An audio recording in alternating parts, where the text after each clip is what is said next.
The people we call rulers in Nigeria are essentially slave traders. They do not feel the pain of the people that they govern. But who is meant to educate those who do not know? Is it not those you call the middle class? But how can the people who have elected to run, how do they educate those who do not know? How? If you are running away, who is going to fight to free the country? The middle class is running away when it should be the engine room for the change that is meant to come. The necessary change is meant to be driven by the middle class. What is the purpose of your education if you are accepting of slavery? What is the entire purpose of your education? Look, it is the nature of everybody that is born to die. I don't know why people fear death to the point where they even fear to live, because they are not living the way they are existing. So they run out of Nigeria. Let me tell you something, my sister. The worst kind of life a Nigerian can live are the ones that you find in the diaspora. Let them know. The worst form of life a Nigerian can live is the life they are living in the diaspora. He's very right. But I would say the worst form of life an African can live is the life our brothers and sisters are living in the diaspora. This interview is very provocative interview. I want us to go and listen to what he said on this particular interview, because according to him, Africa or Nigerians running away from Nigeria are nothing but cowards. Do you agree with him? Let's go and listen to him and come back. But before we do that, this is One African Mission, the #1 African mission. We are missionaries, and our mission is all about the unity of Africa and our dignity, our collective dignity as a race.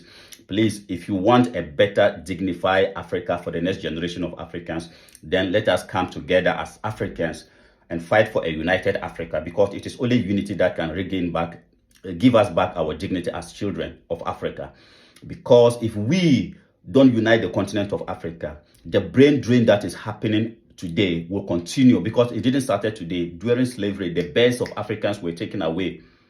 For 400 years, we're still having the same issue, that the best Africans' brains are taken away to go and help build other continents, other countries, while the continent of Africa are being labeled as poor, when as a matter of fact, we know we are not poor.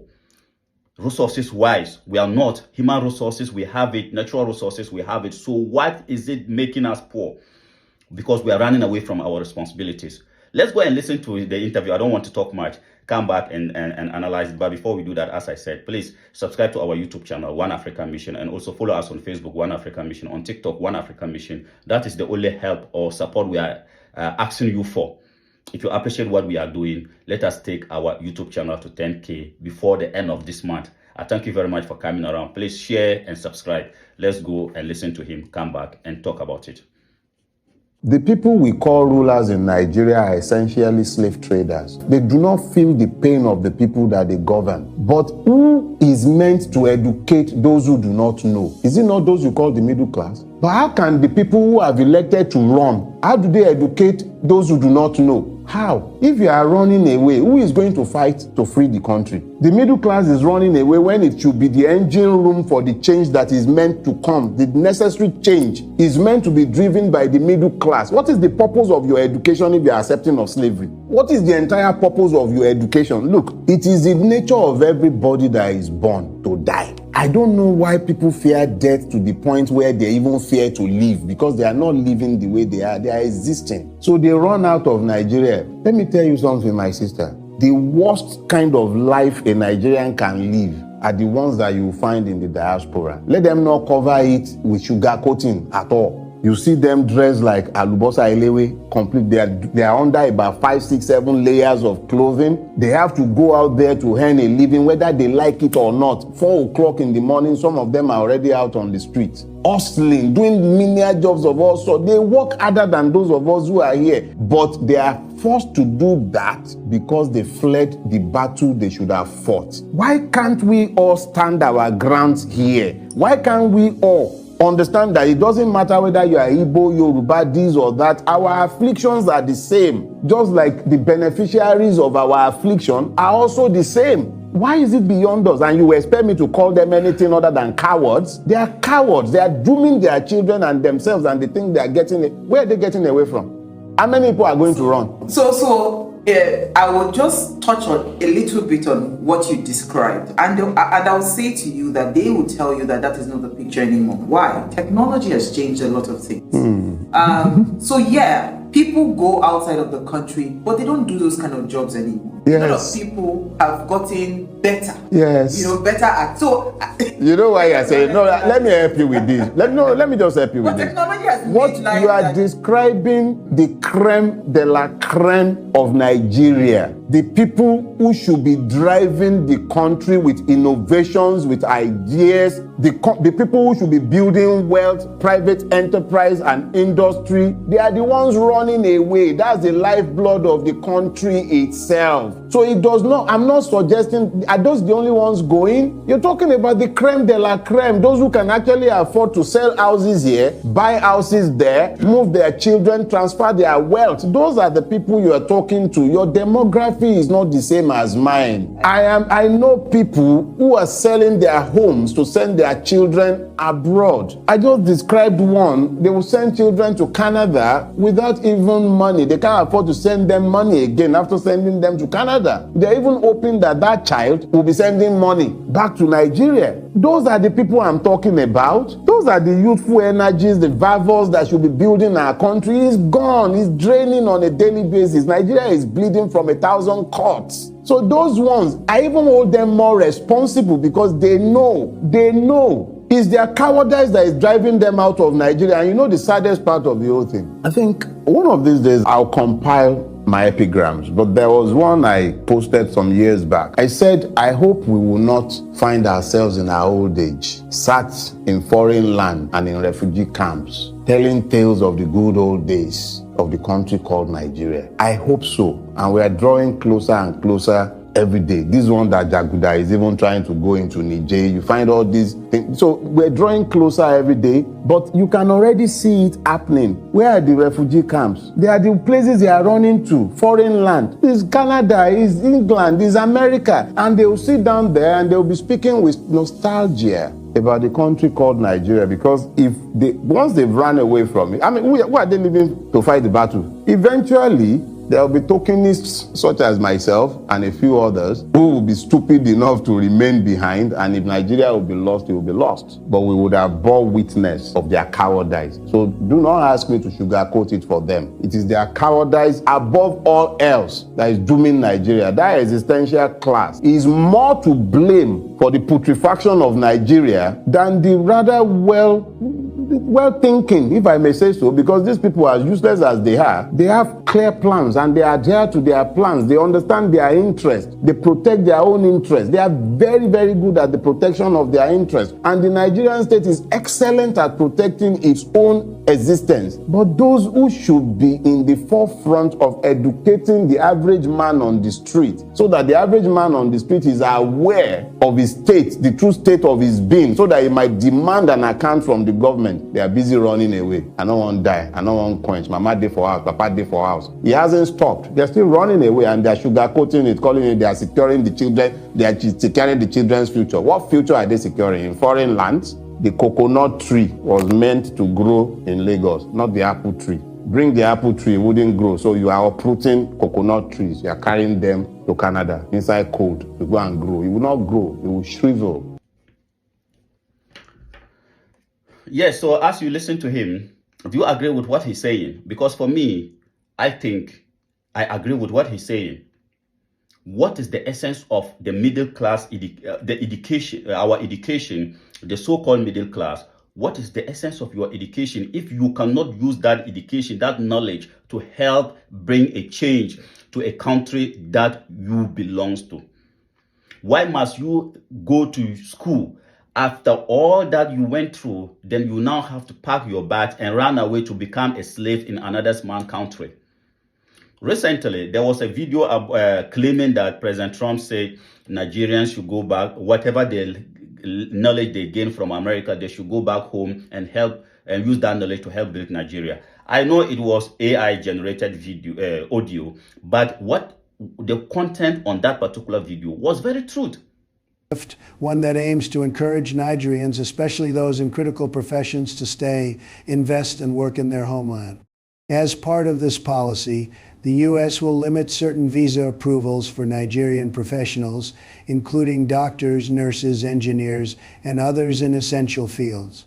This is not a move taken lightly, nor is it meant to deter genuine cultural exchange or partnerships between our nations. Instead, this is a call to action for Nigerians to dedicate their skills to the advancement of Nigeria itself. Yes, the content on this particular video was very true. How come we are the only people who are running away from our responsibilities as African people or as Nigerians? Why are you running away from your responsibilities? And you know, because we are running, we run away and then we carry this guilt. We carry this guilt mentally. All that we do is trying to always say negative things about Nigeria.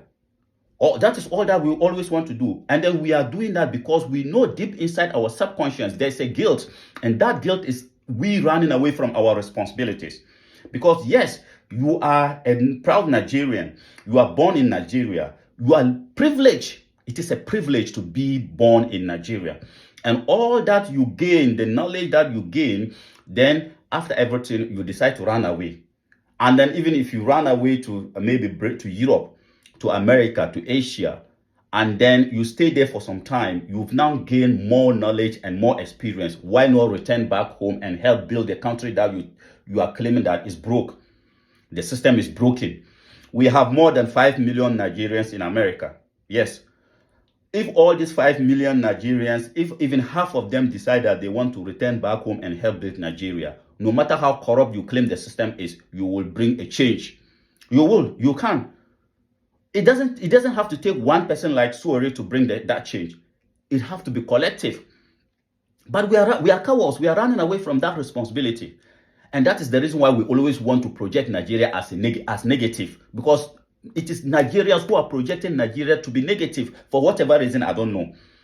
And what I suggest or what I notice is that it is because we have run away from our responsibilities. And that is why we always want to speak negative things about Nigeria, project Nigeria as negative.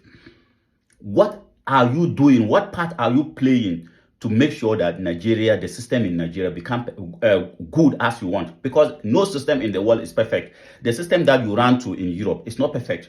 But you are helping to build that system to become perfect. You are helping to build Britain to become perfect. You are helping the system in Germany to become perfect. You are helping the system in America to become perfect as a Nigerian. But you don't want to take that responsibility back home to help build the system in Nigeria. For whatever reason, you know. So that is what makes you a coward. Just as I said. Why are you so scared of death to the extent that you are scared to live? That is so deep. You are scared of death to the extent that you are scared to live. So you're going to see young, vibrant Nigerians after university crossing the Sahara Desert, perishing in the Sahara Desert, perish because they want to go to Europe. Red Cross workers said this was the most crammed vessel they've ever seen. The wooden boat, carrying 271 migrants from Africa, arrived in the westernmost part of Spain's Canary Islands. The Atlantic migration route, one of the deadliest in the world, is typically used by migrants from sub-Saharan Africa attempting to reach Europe, particularly in the summer due to more favorable weather conditions. Almost 15,000 people have arrived in the Canary Islands this year, according to Spanish. Scared of death in Nigeria, but you cannot leave, so you end up perishing in the Sahara Desert.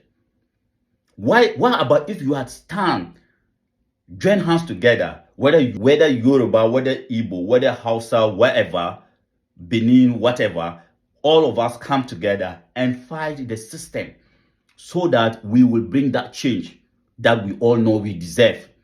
Nigeria is the greatest black country in the world. Whether you like it or not, it's the greatest. Smart people, but unfortunately, cowards. Very smart people, but unfortunately cowards. So all your smartness is to help build somebody's country, not yours. How many Nigerian population do we have in Europe? Imagine if half of this population, I'm not saying all of you, I'm saying half of this population, if this half of this population decide to say enough is enough, we have one of the greatest countries in the world. We want to make this country, the dream of these children of this country become a reality. Let's go home and help build that country. You can do it. No matter how corrupt the leaders are, if that invasion We should call it invasion. If we all decide to invade Nigeria and say enough is enough, we want to bring that change, we can achieve that. But no, we always think individually. We're so individualized that we don't think collectively. So if I take my children and I run to Canada, I want a better life for my children. I don't care about the country Nigeria. And yet you are accusing Nigeria of being a broke country. What role are you playing? So yes, everything that he's saying is truth. And then another thing is that, you see, the difference between us and the Chinese. The Chinese that we wake up in the morning every day, we are praising them for having the best system now. They are technologically advanced. The reason why they are able to do that is because of patriotism. What is, like, the lack of patriotism in us is the reason why we are where we are. The Chinese are patriotic. In the early 1900s, the Chinese were just poor as we are as African people. They sent African people. The blueprint is there for us to learn from the Chinese. Because 70 years ago, China was just like us as African people. 70, 80 years ago, they were just like us. They were a poor country. They took a deliberate decision. They sent out their citizens to go outside of China, to Europe, to America, to go and learn, gain knowledge, return back home and help build China. And they did exactly that. Majority of the Chinese that were sent outside of China to go and gain knowledge, to go and learn and return back home, majority of them returned back home. What about the case of Africa? When in our early independence days, when our leaders decide to send our African citizens to go outside and go and learn, majority of them, when they went out and learned, they never returned back home. The likes of what's his name, the former UN General Secretary Kofi Annan and co, they were sent outside of Africa to go and learn. After they learn, you get your Oyibo wife, you stay there, don't return back home. You see the difference between us and the Chinese. And so today we are still doing the same thing. We want to Japa. Everybody want to Japa. You Japa, you go and then be living a horrible life outside of your country, and then you still prefer that, pretending to prefer that more than the beautiful life you could have been living in Nigeria. As he said, people are selling their houses just to take their children to go to Canada, to go and become slaves. We, this generation of Africans, we must learn from the mistakes of our forefathers. Tribalism, religious differences did not help them. We have to learn from that and come together and fight to unite the continent of Africa and handle a better Africa for the next generation of Africans. I thank you very much. So please, if you appreciate what we are doing, One Africa Mission, then please don't hesitate to subscribe to our YouTube channel. Support us. Let us take our YouTube channel to 10K subscribers, and also share it if you appreciate it. Let us work together to handle a better Africa for the next generation of Africans. Thank you.